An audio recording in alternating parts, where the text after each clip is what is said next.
What's going on, everybody? RJ Ochoa here from SB Nation's bloggingtheboys.com. Hope all is well wherever you are. We hope you're happy, safe, healthy, and I hope that you watched something cool on television or a cool movie recently. That's what I hope for you because I'm time traveling. I've been telling you now throughout most of our episodes here on the Blogging the Boys Training Camp Preview Series, which this is one of, that I'm recording these in advance because I'm traveling with my family, but we want to make sure you are well stocked in your YouTube refrigerator. So make sure, I don't know what the refrigerator analogy is here, but make sure you subscribe here to the Blogging the Boys YouTube channel. Obviously, we're doing all these videos as we count down and get closer to Dallas Cowboys training camp starting at the end of this month.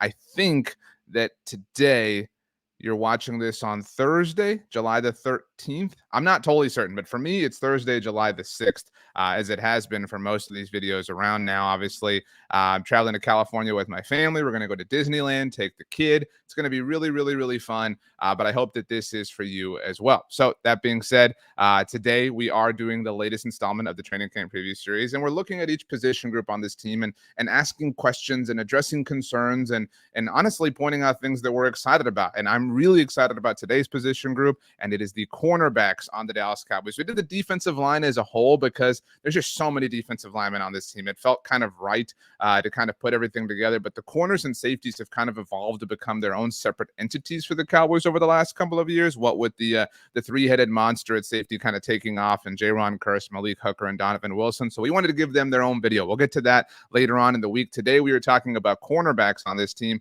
and I will tell you, I am very excited as you take a look at obviously what the Cowboys have going on at the cornerback position. Obviously, Stephon Gilmore leads the way in terms of NFL experience. He's got a Defensive Player of the Year on his mantle. He's won a Super Bowl. He is and has done every single thing that any player in the NFL would look to kind of achieve throughout an NFL career, certainly as a defensive player, and in this case, as an NFL corner.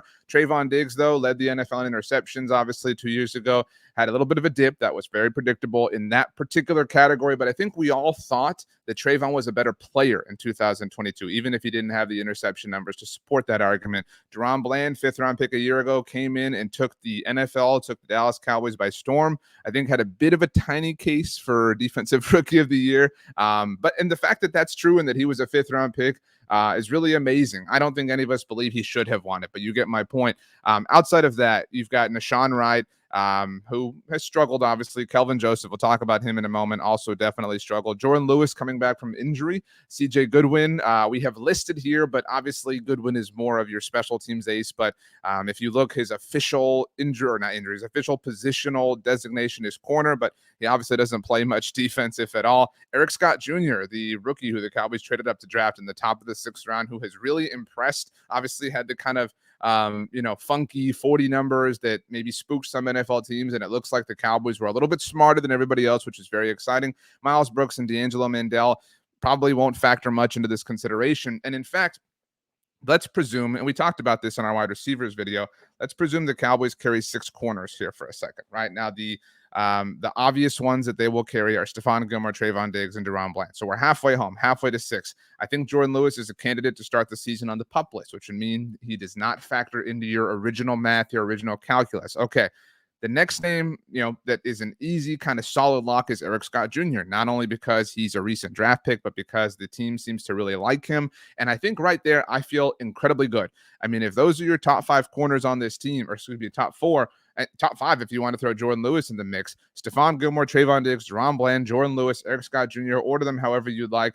I am feeling very, very, very good about that. And in fact, before we get to the next part of this discussion, I will say that this is the best looking Dallas Cowboys cornerback group in the last 10 years. In my estimation, if you go all the way back 10 years ago, obviously, we're talking about 2013, 2014-ish. And at the time, the Cowboys had Mo Claiborne and Brandon Carr kind of leading the way. Orlando Scandrick was still hanging out. And I know that we don't have the fondest memories of that group, but it was really stable. And, after that 2016 season where the Cowboys were the 1 seed and Aaron Rodgers didn't fumble when Jeff Heath tackled him and Mason Crosby and all that stuff, the Cowboys, I don't think people remember this. This was now, 6 years ago? The Cowboys let their entire starting secondary walk, and that obviously includes their safeties. But Mo Claiborne, Brandon Carr, Barry Church, and J.J. Wilcox all left in free agency. And it has felt like since 2017 when the Cowboys drafted Chidobe Awuzie and Jordan Lewis it's felt like they've been kind of trying to piece things together. Donovan Wilson was a part of that draft, or not that class, not that draft class, but the Cowboys were still kind of, it was Xavier Woods who was a part of that draft class. Cowboys are trying to kind of figure things out, and they finally kind of caught up to themselves, which is why we're also excited. They have two bona fide superstars on the outside in Stephon Gilmore and Trayvon Diggs. They have Deron Bland, who, if you want him to be your nickel corner, I am super fine with that. I know that people feel very confident about kicking him outside. I'm happy that we don't have to explore that quite yet. We'll see, obviously, what 2024 brings, but we're not forecasting 2024. We're forecasting 2023 right now. So Stephon Gilmore, Trayvon Diggs, Deron Bland, and nickel, boom, locked and loaded. I feel fantastic. Jordan Lewis is on ice, waiting to kind of come back from the injury. Great. Eric Scott Jr. is a rookie you can develop and hopefully be, hopefully he is a part of your 2024 calculus. Love it. If he can contribute this year, great. And again, the Cowboys have proven that they can kind of find these later round corners, later round defensive players. We talked about linebackers in our most recent video, Damone Clark, right? Those guys are just players that the Cowboys have a knack for developing. But where the Cowboys have struggled, and this is one of the more, I think, pertinent training camp questions here, is early on in the NFL draft, that second and third round, right? We know the Cowboys hit the first round out of the park, whoever it is they wind up drafting, but that second round pick, that third round pick, they roll some dice. And last year, if you look at 2022, Sam Williams in the second round, Jalen Tolbert, we'll see. But the year before, 2021, they take Micah Parsons, boom, A+, right? Like one of the best draft picks in Dallas Cowboys franchise history. Then you have Kelvin Joseph. Then you have Nahshon Wright, who was one of 3 third-round picks in 2021, to be fair. So not quite carrying all of the burden of the third round. But the fact that we're sitting here, right, the fact that we have spent 6 minutes and 45 seconds on this video to this point, 48 seconds now, without really kind of talking about either one of them as somebody that we're excited about, as somebody that we can rely on, and that it's their third NFL season, that is troubling, all right? Now, Kelvin Joseph, we've seen the Cowboys talk about utilizing at safety. We haven't done that video yet, but where is the room, right? Like, where is the room for Kelvin Joseph at safety? And you know what? I mean, we're talking about Kelvin Joseph at safety. We did not put Israel Mukuamu on this list, but we saw Izzy Mukuamu play some corner, obviously, last year. We'll talk about Izzy when we get to the safeties. But so if you want to bring Izzy into this equation, it suddenly, if we presume Jordan Lewis is starting the season on PUP, we're at 4 names in Stephon Gilmore, Trayvon Diggs, Deron Bland, and Eric Scott Jr. Okay, you've got to carry CJ Goodwin, so that's 5 names. Who's your 6th guy? Who's your 6th and 7th guy? Like, are we talking about a world where the Cowboys move on from one of Kelvin Joseph or Nahshon Wright? And we talked about this, obviously, with other positions. We talked about it with Jalen Tolbert at wide receiver. We're in year 3 of them being a 2nd and 3rd round pick, respectively, obviously, between Joseph and Wright. And it's not common for NFL teams to give up on those young, cheap rookie contracts so early in their careers, because they both are under team control through the 2024 season, right? Like, they're both only halfway through the team control window that the Cowboys have over them. And so it seems so early, right? Like, you kind of go back and forth in your mind, like, are they a bust? Is this a miss? Like, it's still really early. It's only been 2 years. Kelvin Joseph has had some moments. Nahshon Wright's had some special teams moments. Maybe they can both contribute on special teams. But you've already, we're carrying a corner we're talking about out loud here in CJ Goodwin, who only contributes on special teams. You can't just have 10 dudes, that are only contributing for you on special teams. So you have to find a way. Nahshon Wright and Kelvin Joseph, that final spot could very well come down to them. I mean, it's just the math of it all, unfortunately. And so it's going to be very interesting. I think that is one of the more, when we talk about training camp battles and roster battles and position battles, most things are chalk, right? Like, there's no battle at quarterback. There's no battle for the starting, whatever center spot, right? Like, there are so very, very few key actual battles, 2 players fighting for a single spot. And it kind of feels like Kelvin Joseph and Nahshon Wright might be one of those actual battles because of the math involved. Elsewhere, I think we all feel incredible about Gilmore. We all feel incredible about Diggs. We all feel incredible about Bland. The Lewis thing is just, hey, injury, those things take time. Eric Scott Jr., we're all willing to be patient, but we're all obviously very excited about what we have seen to this point.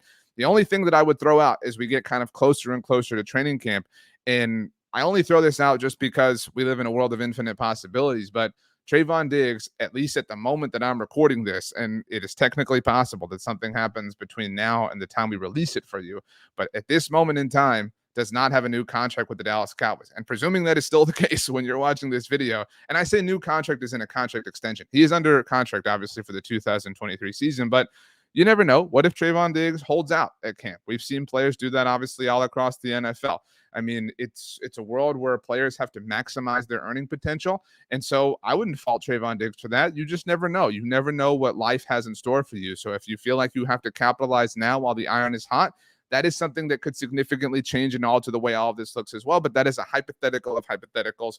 For now, I feel incredibly good about this position group. I feel like the Cowboys have one of the best cornerback rooms in the NFL, all told. But if you look at just the starters, if you look at just the kind of top three dogs, if you want to, sub out Deron Bland for Jordan Lewis, that's fine. They have one of the best starting cornerback situations across the entire NFL. And that is a sentence that I don't think we've been able to say for a very long time. Obviously, Trayvon has been very good over the last couple of years, but he hasn't really had a running mate, right? It's been CD and Trayvon kind of without a proper wingman across from them. You had Brandon Cooks for CD Lamb. You had Stephon Gilmore for Trayvon Diggs. It is a rising tide that lifts all boats. I'm very, very, very excited about that. So that does it for our cornerbacks discussion. Next up, like I said, in our preview series will be the safeties, which is it's fun, right? It's really cool that now we can kind of talk about the Dallas Cowboys safeties and actually have stuff that we're excited about, right? A lot has changed in a couple of years. For now, my name is RJ Ochoa. You can follow me on Twitter, Instagram, or Threads, assuming that is still cool a week from now, at RJ Ochoa. If you want to follow me on TikTok, you can, rj.ochoa.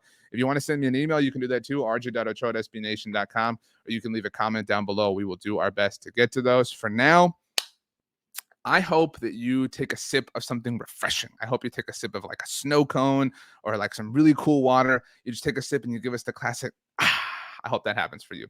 Thanks so much for hanging out, everybody. We love you all. We'll see you next time.